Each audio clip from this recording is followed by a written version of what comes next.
الحمد لله رب العالمين الرحمن الرحيم مالك يوم الدين إياك نعبد وإياك نستعين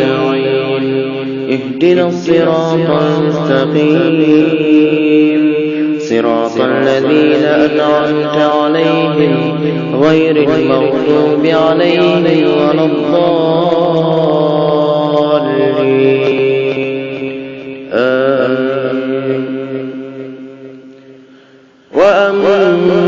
من أوتي كتابه بشماله فيقول يا ليتني لم أوت كتابيه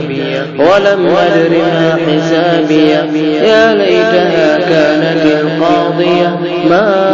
أغنى عني ماليه هلك عني سلطانيه خذوه فغلوه ثم الجحيم صلوه ثم في سلسلة ذرعها 70 ذراعا فاسلكوه إنه كان لا يؤمن بالله العظيم ولا يحض على طعام المسكين فليس له اليوم هاهنا حميم ولا طعام إلا من غسلين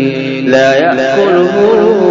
إلا الخاطئون فلا أقسم بما تبصرون وما لا تبصرون إنه لقول رسول كريم وما هو بقول شاعر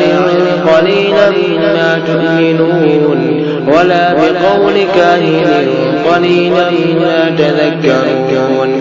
تنزيل من رب العالمين ولو تقول علينا بعض الأقاويل لأخذنا منه باليمين ثم لقطعنا منه الوتين فما منكم